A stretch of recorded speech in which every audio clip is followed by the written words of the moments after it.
Super Radio DZWB Mula sa lungsod ng Maynila at tayo po ay dadako uli sa mga palaging nasa mga lansangan. Ito mga driver at saka mga operator ng mga jeep. Kakausapin po natin si Ka-Obet Martin, National President ng Pasang Mazda tungkol sa panawagan na ibalik ang pisong dagdag pasahe sa jeep dahil dito sa pagtaas na naman ng presyo ng mga produktong petrolyo. Nasa linya na po natin, Ka-Obet Martin. Ka-Obet, magandang umaga po. Mabuhay po kayo, Ka-Obet. Magandang umaga po, kaibigang Mel at sa mga nakikinig po sa DZWB. Isang magandang umaga po. Apo, etot na nauungkat uli yung hindi natuloy na 1 peso fare increase noon. Ka-Obet, alam naman natin kung bakit po ito nabubuhay uli itong issue na ito dahil sa pagtaas ng presyo ng mga produktong petrolyo. Di na yung pababa pataas na talaga uli ang usapan ngayon Teka, ano nga ba ang dahilan? Bigyan niyo muna kami ng background. Ba't nga ba hindi ito natuloy noon nung Marso, no? Marso, Ka-Obet? Opo. Nung po nangyari yan Sir Mel, yan po inaprobahan ng DOTR at ng LTFRB. Yun po aming pisong dagdag pasahe sa mga luma, sa mga tradisyonal at saka pampublikong sakyan ng mga modern jeepneys. Subalit nung po tumaas ang presyo niyan, ito po ay sinuspende ng ating kagalangan ng Pangulong Bongbong Marcos. Ganun pa ba po, Sir Mel? Inirespeto po namin ang pagsuspend ng ating Pangulo sapagkat Pangulo ng Republika, ang sinasabi niya po ay hindi pa napapanahon.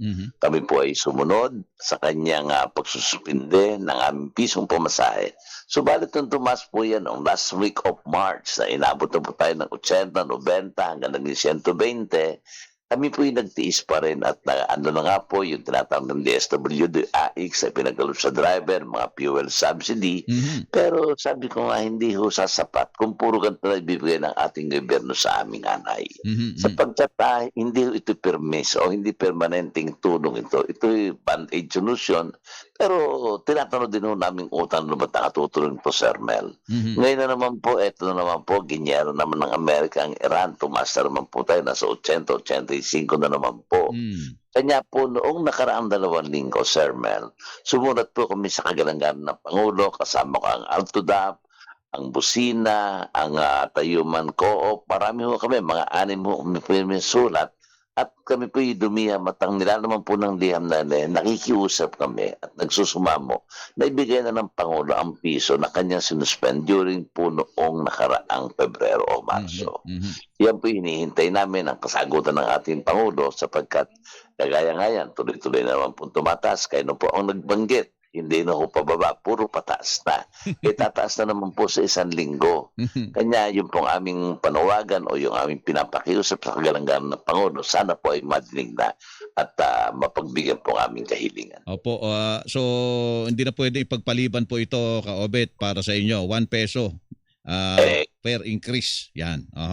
Tama po, piso na lang ang po hinihingi namin sapagkat itong piso, kung mapipirmis to, ay malaking tulong na ho sa amin to pagkat ang computation po namin dito, Sir Melo, kung nakapagpepera ang ating traditional jeep ng mga 300 passengers a day, 300 piso din po yung permis na kikitain. At sa mga modern jeep, abutin po ng mga 500 pesos. Malaking tulong na po sa amin yan. Ka-Obet, ito yung palaging dyan sinasabi. Kailangan balansehin.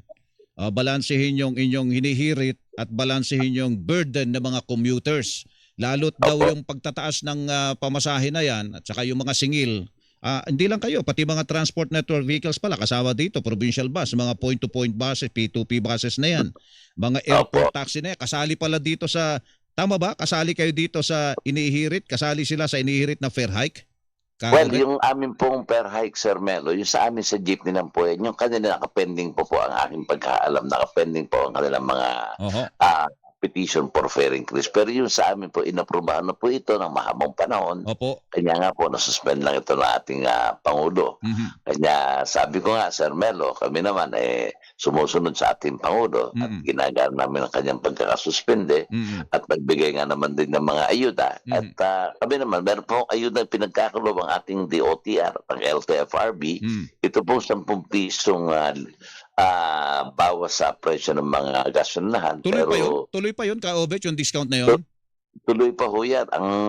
Kausap nga po ang ating buting chairman ng LTFRB nung 2 araw. Opo. Mukhang hindi naman po ito nationwide. Sana sabi ko, Chairman, sana po ginawa natong nationwide para makatulong po doon sa natin mga Oho. kasama sa mga probinsya. And in the National Capital Region, Oho. meron din po mga ilan, Sir Melo, na mga gasoline station na hindi din po nagbibigay ng discount. Selective lang po ito. Hindi lahat po. Yun ang nga sinasabi. Pag daw pinagbigyan ang single sa pasahe, siyempre yung mga presyo ng mga prime commodities natin o presyo ng mga bilihin natin, lalo pagkain, tataas din po, Kaobet. Kaya mahirap na pagbabalanse daw po ito, Kaobet.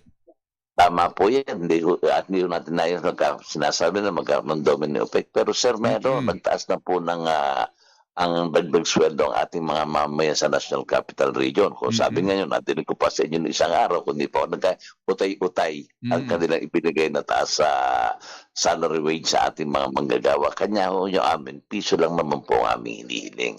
Kanya ito ho, kaugnay din dyan sa ating mga mananakay, sa ating mga manggagawa, na sila'y nataasan, kundi ako nagkakamali, 85 ata o 80 pesos. Piso lang po dun sa 80 pesos ang aming hinihingi. Ang maganda para sa inyong panig dito, ito ay naaprobahan na. Hinold lang ito. Tama ba, Kaobet? Tama po yan. Pagkat ang petitioner po dyan ay ang Pasang Mazda at ang Altodap. Yan po ay inaprobahan ng mahabang panahon naming nilalakad dyan, more than a year, nung pong tumaas nun. Subalit, ulitin ko, dahil respeto po namin ang pagkasuspend ng ating Pangulo. Kanya nga po, sa pagkakataon to, yung aming liha, may nakikiusap po muli sa kanya na siguro ito na ho yung tamang panahon maipagkalob niya na o i-lift niya na ang suspension para po doon sa 1 peso na aming hinihingin taas pasahe. So Kaobet, di na ito dadaan sa mga pagdinig kasi tapos na, may desisyon na dito, hinold lang po ito Tama ba? Tama po yan, Sir Melo. Hindi na dadaan sa pagdinig sapagkat pagka ang sinabi po ng Pangulo, sige, bigyan na yung piso na yan, palagay ko automatic na po yan na ibibigay na po yan, magmalalathala na lang po ang ating butihing chairman ng LTFRB at ang ating kalitang transportasyon na ipagkalob na ng Pangulo yan. Kanya tuloy na po yan. Opo, sige po. Kaobet, salamat po. Magandang umaga po sa inyo. Maraming salamat, Sir Melo, at sa mga nakikinig po sa DCW. Isang magandang umaga po sa ating lahat. Pagpalain tayo ng Panginoon Diyos. Thank you po. Si Kaobet Martin, National President ng Pasang Mazda.